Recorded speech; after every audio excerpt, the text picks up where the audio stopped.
Tragedi Kanjuruhan adalah salah satu bencana paling memilukan dalam sejarah olahraga Indonesia, bahkan tercatat sebagai salah satu tragedi stadion sepak bola dengan korban jiwa terbanyak di dunia. Peristiwa ini terjadi pada Sabtu malam, 1 Oktober 2022, di Stadion Kanjuruhan, Kepanjen, Kabupaten Malang, Jawa Timur, setelah pertandingan Liga 1 antara Arema FC melawan Persebaya Surabaya. Jumlah korban meninggal yang kemudian diverifikasi pemerintah mencapai 135 orang, sementara ratusan lainnya mengalami luka-luka. Sabtu malam itu, ribuan pendukung Arema FC, yang dikenal sebagai Aremania, memenuhi Stadion Kanjuruhan. Sekitar 42.000 penonton hadir memenuhi tribun. Mereka datang dengan harapan melihat tim kesayangannya meraih kemenangan dalam laga syarat gengsi melawan rival abadinya, Persebaya Surabaya. Di luar stadion, pedagang kaki lima berjualan seperti biasa. Anak-anak mengenakan jersey biru Arema berjalan sambil menggenggam tangan orang tuanya. Banyak keluarga datang bersama. Tidak ada yang menyangka bahwa malam itu akan menjadi malam terakhir bagi sebagian dari mereka. Pertandingan berlangsung sengit. Persebaya akhirnya memenangkan pertandingan dengan skor 3-2. Kekalahan ini sangat menyakitkan bagi pendukung Arema karena merupakan kekalahan kandang dari rival besar setelah bertahun-tahun. Saat wasit meniup peluit panjang, suasana stadion berubah drastis. Beberapa supporter turun ke lapangan. Awalnya jumlah mereka tidak banyak.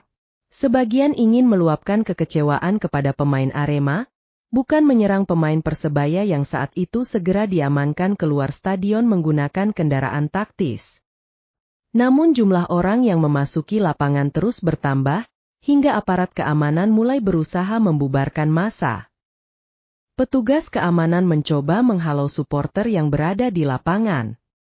Di beberapa titik terjadi aksi saling dorong. Kendaraan aparat mengalami kerusakan akibat amukan sebagian massa.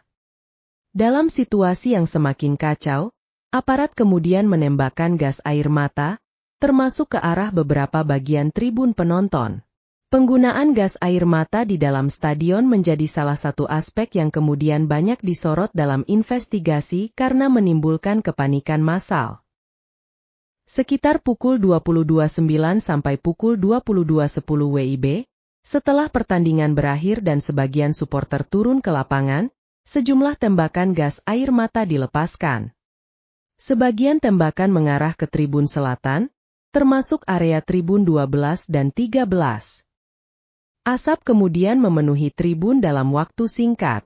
Para penonton yang sebenarnya tidak berada di lapangan mulai merasakan mata perih, batuk, sesak napas, dan sulit melihat. Naluri mereka sama, keluar dari stadion secepat mungkin. Sebagian tembakan mengarah ke tribun selatan, termasuk area tribun 12 dan 13. Asap kemudian memenuhi tribun dalam waktu singkat. Dalam hitungan detik, ribuan penonton berlari menuju pintu keluar yang sama. Awalnya arus masih bergerak. Namun semakin banyak orang datang dari belakang sementara kapasitas jalur keluar terbatas. Menurut hasil investigasi, di beberapa pintu termasuk G13 terjadi penumpukan massa yang sangat padat hingga orang-orang tidak lagi bisa bergerak bebas. Di depan G13 kemudian terbentuk tumpukan korban.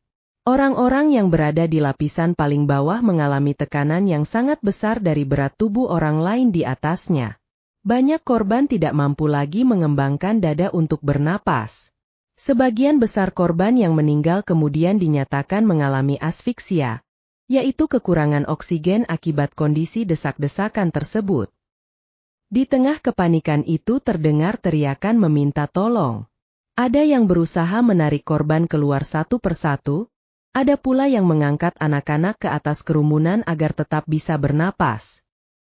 Investigasi setelah kejadian menemukan bahwa pada sejumlah pintu keluar, termasuk G13, bukaan pintu tidak sepenuhnya terbuka sehingga jalur keluar menjadi lebih sempit dari yang seharusnya. Selain itu, tidak ada steward yang berjaga di lokasi saat penonton masih keluar stadion. Faktor-faktor ini disebut ikut memperburuk proses evakuasi ketika ribuan orang mencoba keluar secara bersamaan.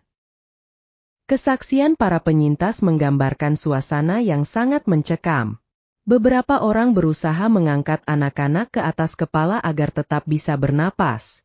Ada yang memanjat pagar. Ada yang memecahkan pembatas demi mencari jalan keluar. Di bawah kerumunan, banyak orang sudah tidak mampu berdiri. Sebagian kehilangan kesadaran. Sebagian lainnya terus berteriak meminta tolong. Di luar stadion, ambulans berdatangan tanpa henti. Rumah sakit di Malang dipenuhi korban. Banyak keluarga berlarian dari satu rumah sakit ke rumah sakit lain hanya untuk mencari kabar anak, suami, istri, atau saudara mereka. Ketika arus manusia akhirnya mulai berkurang, pemandangan di sekitar gate 13 sangat memilukan. Korban yang selamat bersama petugas berusaha mengevakuasi mereka yang masih bernapas dan memindahkan korban yang sudah tidak sadarkan diri ke ambulans maupun kendaraan lain. Evakuasi berlangsung dalam kondisi kacau dan memerlukan waktu cukup lama karena jumlah korban yang sangat banyak. Di ruang-ruang rumah sakit berjajar korban yang masih hidup maupun yang telah meninggal. Telepon genggam terus berdering dari keluarga yang mencoba menghubungi orang-orang yang belum pulang. Media sosial dipenuhi unggahan foto orang hilang. Banyak keluarga hanya bisa mengenali korban melalui pakaian, sepatu, atau barang pribadi yang masih melekat. Tangis memenuhi lorong rumah sakit hingga keesokan harinya. Setelah proses verifikasi data, pemerintah menyatakan jumlah korban meninggal mencapai 135 orang, termasuk anak-anak. Ratusan korban lainnya mengalami luka ringan hingga berat dan banyak penyintas mengalami trauma psikologis yang berkepanjangan. Peristiwa ini memicu investigasi dari berbagai pihak.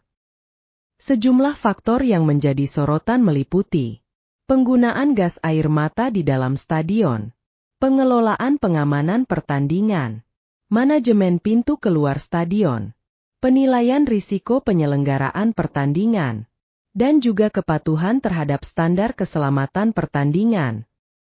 Dalam proses hukum, beberapa pihak ditetapkan sebagai tersangka, termasuk unsur penyelenggara pertandingan dan aparat yang terkait dengan pengamanan. Tragedi Kanjuruhan menjadi titik balik bagi dunia sepak bola Indonesia. Setelah kejadian tersebut, kompetisi Liga 1 sempat dihentikan sementara. Pemerintah melakukan evaluasi stadion di berbagai daerah. FIFA dan berbagai organisasi sepak bola internasional memberikan perhatian terhadap aspek keselamatan pertandingan di Indonesia. Renovasi Stadion Kanjuruhan dilakukan dengan standar keselamatan yang lebih baik. Bagi masyarakat Indonesia, terutama warga Malang dan keluarga korban, tragedi Kanjuruhan bukan sekadar peristiwa olahraga. Itu adalah malam ketika banyak orang pergi untuk mendukung klub kesayangannya, tetapi tidak pernah kembali ke rumah.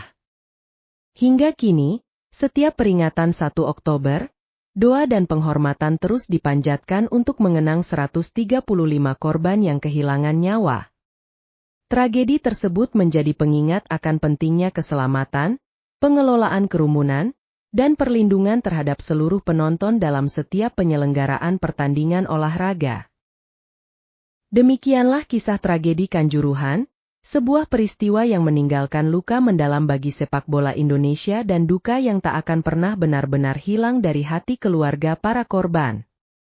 Di balik angka korban jiwa, ada mimpi yang terhenti, ada keluarga yang kehilangan anak, orang tua, saudara, dan sahabat yang mereka cintai. Mereka datang ke stadion dengan harapan menyaksikan pertandingan sepak bola, tetapi tak pernah menyangka bahwa malam itu akan menjadi perpisahan untuk selamanya. Semoga tragedi ini menjadi pelajaran berharga bagi semua pihak bahwa keselamatan penonton harus selalu menjadi prioritas utama dalam setiap penyelenggaraan pertandingan. Tidak ada kemenangan, rivalitas, ataupun pertandingan yang sebanding dengan hilangnya satu nyawa manusia. Mari kita panjatkan doa untuk seluruh korban tragedi Kanjuruhan. Semoga mereka mendapatkan tempat terbaik di sisi Tuhan Yang Maha Esa. dan semoga keluarga yang ditinggalkan diberikan kekuatan serta ketabahan. Terima kasih telah menyimak kisah ini hingga akhir. Jika menurut kalian kisah ini penting untuk dikenang, jangan lupa bagikan video ini agar semakin banyak orang memahami apa yang sebenarnya terjadi dan agar tragedi serupa tidak pernah terulang lagi. Sampai jumpa di kisah berikutnya. Tetap jaga keselamatan, saling menghormati, dan jadikan sepak bola sebagai ajang persatuan, bukan perpecahan.